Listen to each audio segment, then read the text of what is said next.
오늘 아침 신문 일면 살펴보도록 하겠습니다. 먼저 동아일보입니다. 지난주 최경환 경제부총리가 정규직의 과보호 문제에 대해 언급을 했는데 관련 내용이 정부 정책으로 나왔습니다. 성과가 현저히 낮은 정규직의 해고를 쉽게 하도록 일반 해고 요건을 완화하는 방안을 정부가 내년부터 추진한다는 건데요. 이 밖에 침체되어 있는 임대주택 시장에 대형 건설 업체를 끌어들이는 것과 고졸 취업률을 높이기 위해 특성화고와 전문대를 연결하는 고등 전문대학 제도를 도입한다는 겁니다. 정부는 이 같은 내용을 담은 2015년 경제정책 방향을 마련해서 이달 중순쯤 공식 발표한다고 합니다. 네, 이번엔 중앙일보입니다. 대통령 측근의 국정 개입 의혹 문건 유출 사건의 주인공 정윤회 씨를 인터뷰했습니다. 정 씨는 하나라도 잘못이 있으면 감옥에 가겠다라면서 관련 의혹을 전면 부인했는데요.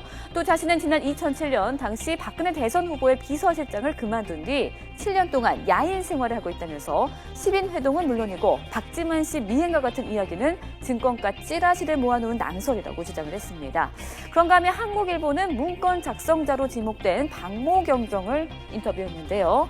네, 박경정은 해당 문건은 유출된 것이 아니다. 청와대 근무 당시 도난당한 것이라고 주장을 하고 있습니다. 그러면서 문서 유출은 자신의 직속 상관인 조응천 전 청와대 공직기관 비서관을 음해하려고 꾸며진 일이라면서 배후에 윗선의 지시가 있었다는 주장도 펼쳤습니다.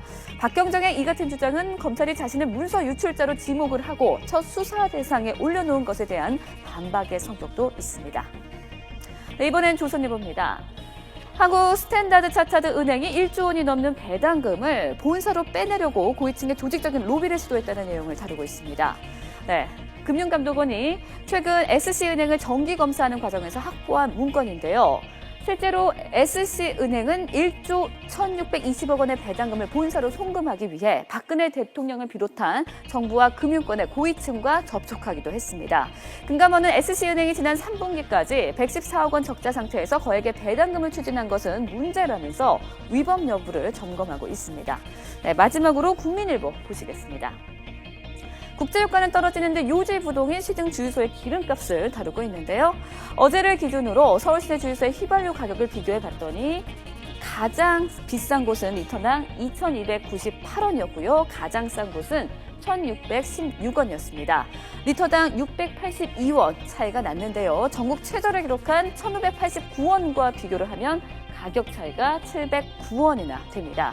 추워질수록 기름값 걱정도 높아지는데 국제유가 하락 소식에 모처럼 얼굴을 폈던 서민들 어리둥절할 수밖에 없습니다. 무엇보다도 의원님들 차량을 주요 고객으로 하는 여의도의 경우엔 주유소 5곳 가운데 3곳의 휘발유 가격이 리터당 2,000원을 넘어섰습니다.